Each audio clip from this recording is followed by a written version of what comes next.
പ്രിയപ്പെട്ടവരെ, ഈ വരുന്ന ഏപ്രിൽ 14 വിഷു. വിഷുദിനത്തിൽ സൂര്യൻ മേടൻ രാശിയിൽ പ്രവേശിക്കുകയാണ്. നിലവിൽ മീനൻ രാശിയിലാണ് സൂര്യൻ സ്ഥാനമുറപ്പിച്ചിരിക്കുന്നത്. വിഷുദിനത്തിൽ തന്നെ ഐശ്വര്യദേവനായ സൂര്യൻ മേടത്തിൽ പ്രവേശിക്കുന്നത് ചില രാശിക്കാർക്ക് സൗഭാഗ്യങ്ങൾ വർദ്ധിപ്പിക്കുന്നതാണ്. കൂടാതെ ഏപ്രിൽ 14 സൂര്യസംക്രമണത്തോടൊപ്പം വൈശാഖ സംക്രാന്തിയും മേടസംക്രാന്തിയും രൂപപ്പെടുന്നു. സൗരവർഷം വൈശാഖ മാസത്തിൽ ആരംഭിക്കുന്നതിനാൽ 5 രാശിക്കാർക്ക് ഗുണങ്ങൾ വർദ്ധിക്കുന്നതാണ്. 8 മാസം നീണ്ടു നിൽക്കുന്ന സൽഫലങ്ങൾ അനുഭവിക്കാൻ ഇവർക്ക് യോഗം രൂപപ്പെടുന്നു. അത് ഏതെല്ലാം രാശിക്കാർക്കാണ് എന്നും എന്തെല്ലാം സൗഭാഗ്യങ്ങളാണ് ലഭിക്കാൻ പോകുന്നത് എന്നും നോക്കാം. ഒന്നാമത്തേത് മേടൻ രാശിക്കാർ.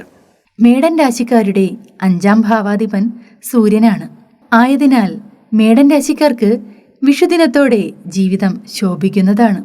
സൂര്യ തേജസ്സിനാൽ ദോഷങ്ങളെല്ലാം ശമിക്കുന്നതാണ്. ആഗ്രഹിച്ച ജീവിതം സ്വന്തമാക്കുവാനുള്ള അവസരങ്ങൾ മുന്നിൽ തെളിഞ്ഞു വരുന്നതാണ്.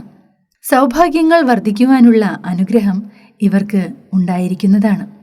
മാനസിക സംഘർഷങ്ങൾക്ക് പരിഹാരം കണ്ടെത്തുവാൻ സാധിക്കുന്നതാണ്. മക്കൾ മുഖേന സന്തോഷം കൈവരിക്കുവാൻ ഈ രാശിക്കാർക്ക് യോഗമുണ്ടാകുന്നതാണ്. സത്യസന്ധത നേട്ടങ്ങളിലേക്ക് നയിക്കുന്നതാണ്.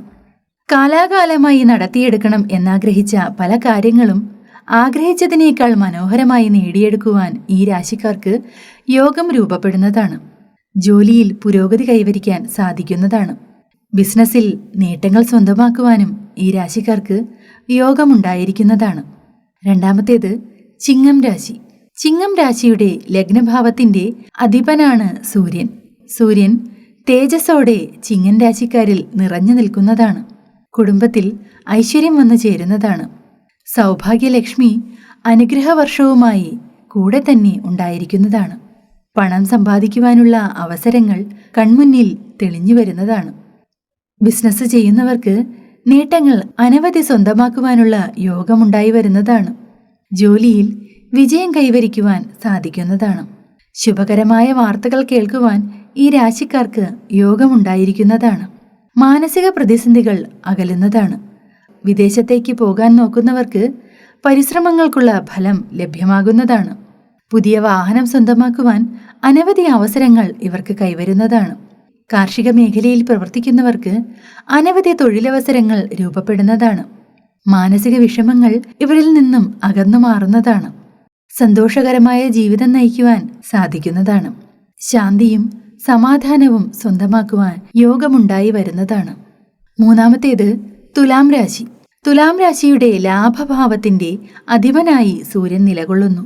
ആയതിനാൽ സാമ്പത്തിക പ്രതിസന്ധികളിൽ നിന്നും മുക്തി ലഭിക്കുവാൻ ഈ രാശിക്കാർക്ക് അവസരമുണ്ടാകുന്നതാണ്. ആഗ്രഹിച്ച ശമ്പളത്തോടെ ജോലിയിൽ പ്രവേശിക്കുവാൻ ഈ രാശിക്കാർക്ക് യോഗമുണ്ടാവുന്നതാണ്. ബിസിനസ്സിൽ പ്രതീക്ഷിച്ചതിനേക്കാൾ ലാഭം കൈവരിക്കുന്നതാണ്. കഷ്ടപ്പാടുകൾക്കുള്ള ഫലം ശരിയായ വിധത്തിൽ ലഭ്യമാകുന്നതാണ്. തൊഴിൽ മേഖലയിൽ സ്വന്തം കഴിവുകൊണ്ട് ഉയർന്ന സ്ഥാനത്ത് എത്തിച്ചേരുവാനുള്ള അവസരം ഇവർക്ക് ലഭ്യമാകുന്നതാണ്. പ്രയാസങ്ങൾക്ക് അറുതി വരുത്തുവാൻ സാധിക്കുന്നതാണ്. മംഗല്യയോഗം രൂപപ്പെടുന്നതാണ്.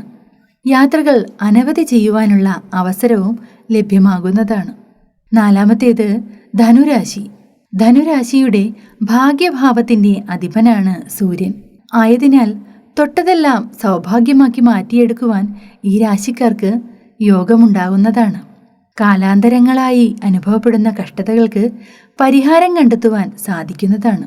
ആത്മീയ പ്രവർത്തനങ്ങളിൽ താൽപ്പര്യം ജനിക്കുന്നതാണ്. സന്തോഷവും സമാധാനവും കൈവരിക്കാൻ സാധിക്കുന്നതാണ്.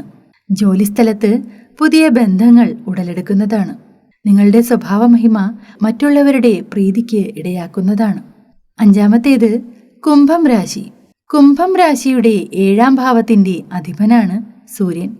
ആയതിനാൽ നേട്ടങ്ങൾ അനവധി സ്വന്തമാക്കുവാൻ ഈ രാശിക്കാർക്ക് യോഗമുണ്ടാവുന്നതാണ്.